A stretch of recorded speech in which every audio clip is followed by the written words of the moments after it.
Hi guys, Paul from PABrewNews. We're doing a side-by-side today. It's happening. Where did I get these beers? I got them from Ethan's Beer Reviews. Anyway, what do we have? A barrel-aged version of Siberian Night and the base version of Siberian Night from Thirsty Dog Brewing Company, Akron, Ohio.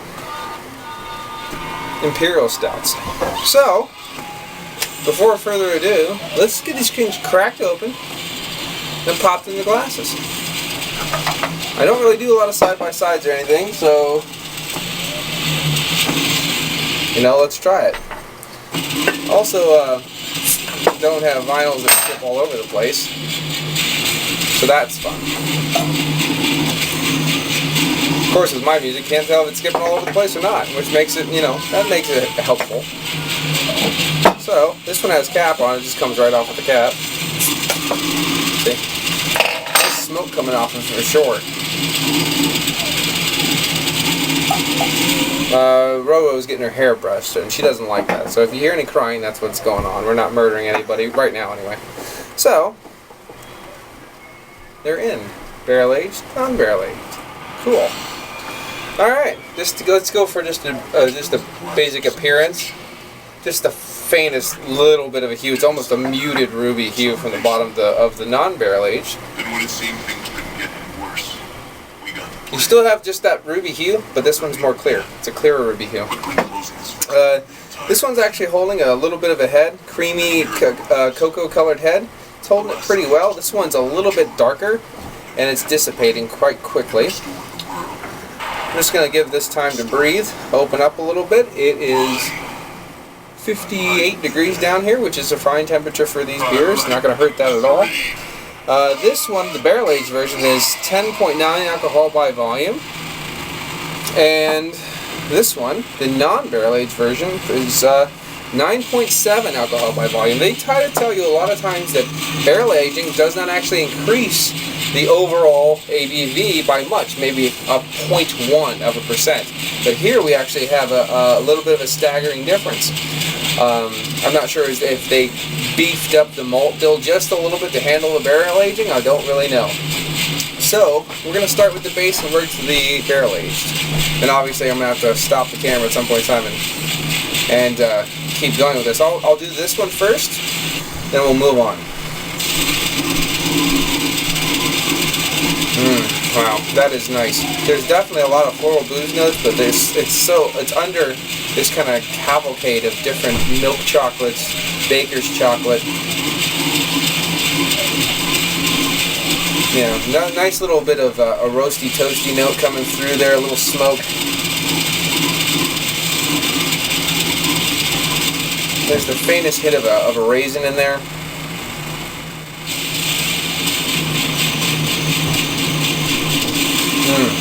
That's really nice. Let's move it over here. Get this wrapped up. Wow, alcohol legs out the waz. This one doesn't nearly have as much sticky, clingy craziness to it. Oh my! Wow. I do get roasted almonds, walnut husk coming off of this one. Roasted almonds, comma, walnut husk, Joe. Oh yeah, there's such a nice, like, fresh roasted nuttiness to this. It's unbelievable. Real peppery bourbon, caramel notes. You're still getting that kind of alcohol coming up, a little bit of that floral booze coming up. What are you doing out here tonight? Nighttime? Because the alcohol is coming from the bourbon, so it's a slightly different smell. The ethanol oils are different. Hey, what you got in your hand? Really toffee, sticky caramel sweetness coming off that bourbon, which is really nice. Blending really nicely with the roasty, toasty notes. Oh, that's a joy to smell. Not getting the dark fruit a little bit, but you're getting a little bit of that tannic oak smoke, bit of vanilla. This one has that subtle raisin, and I think that subtleness is being, of course, overtaken by the bourbon, which is fine. You expect things like that. So, right now, I'm going to stop the camera. We're going to go on and finish this up with a tasting. See you soon. We're back. Now let's get a taste on the barrel-aged base version of Siberian Night from Thirsty Dog Brewing Company. Cheers, Ethan. Thanks a lot.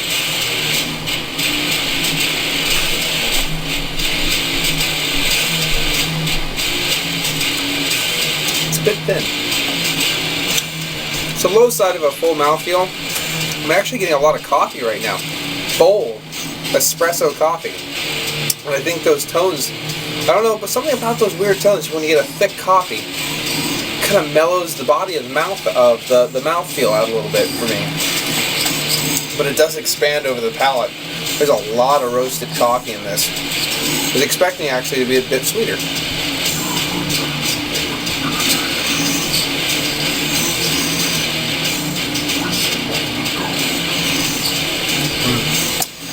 Peppery notes in there, tannic notes, that roast, and there might be a little bit of a hop bitterness coming through, a little earthiness, but there's definitely a roasty, toasty tone that's astringent and biting on the mouth. You're getting a little bit of a dark chocolate in there. You're not getting that sweet baker's chocolate, milk chocolate you're getting on the nose, or I'm not anyway. We're all different.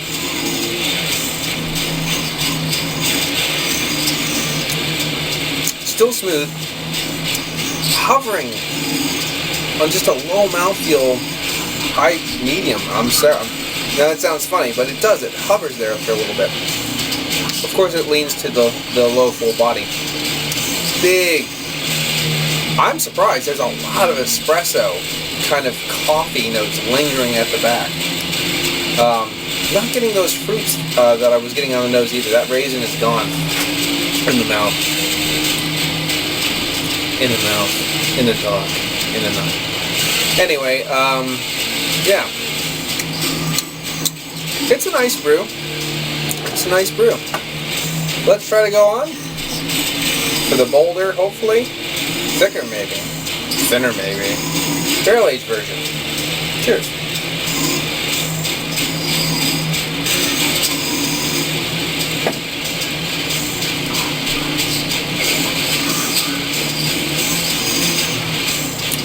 That's smooth. That's smooth. That's fun.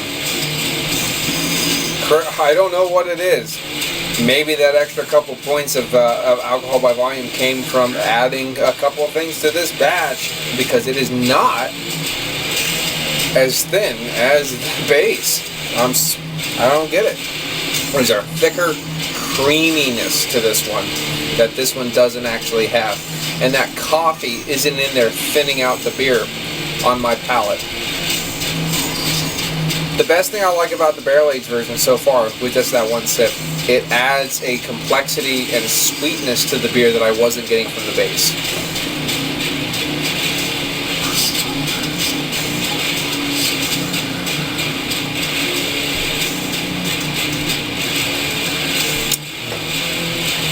You're getting the tannic oak, vanilla, char, smoke, but you're getting caramel, toffees. You are getting a little bit of a soft fruit in there.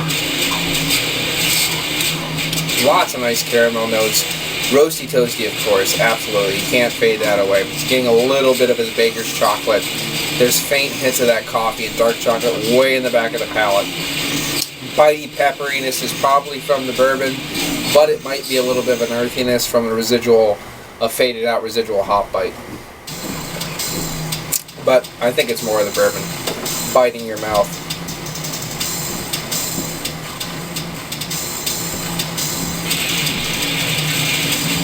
Yeah, that's nice.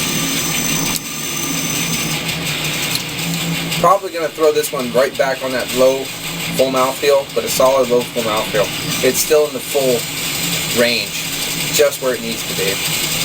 For me, it could be the full, slowly poured, it folds over each other. Yeah, whatever. Anyway, I think it's time. I think we have come to the time to rate these beers as they stand together.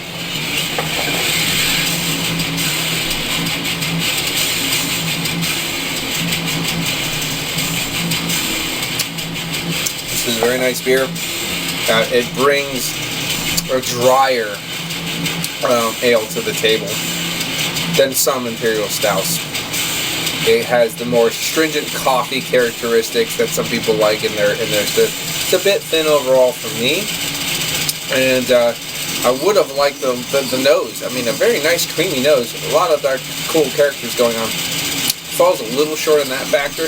It's still an 8.5. I really do like it. It's very good beer, and I'd probably, if it's a sixer, oh yeah, it's a great sixer to enjoy. Absolutely. 9 points, what was it, 9.6? 9.7? Nice beer. Absolutely. 8.5. Barrel aged? Let's see what happens.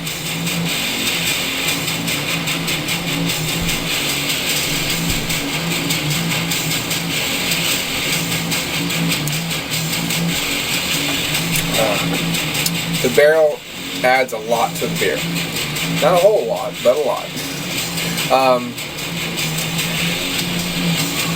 There's just soft nuances that cling onto your mouth. It gives you that effervescence of the bourbon, the caramels, the toffees, that pepperiness, the walnut husk, the tannic oak, the vanilla.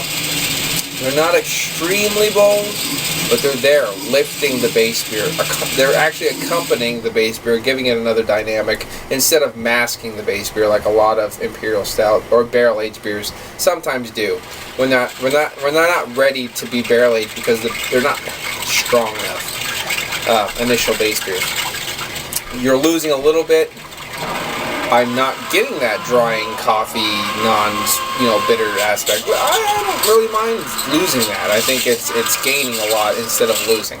So, it's still on the little low side of full, and it's not clingy, chewy notes that are clinging in my mouth that I love. But it's still better. I would have to classify this as solid 9. Bordering a 9.5, somewhere in that range. I only give half points here. I'm sure it's a 9.25 or whatever, but I only give half points here. So I'm going to stick it down in the 9 category.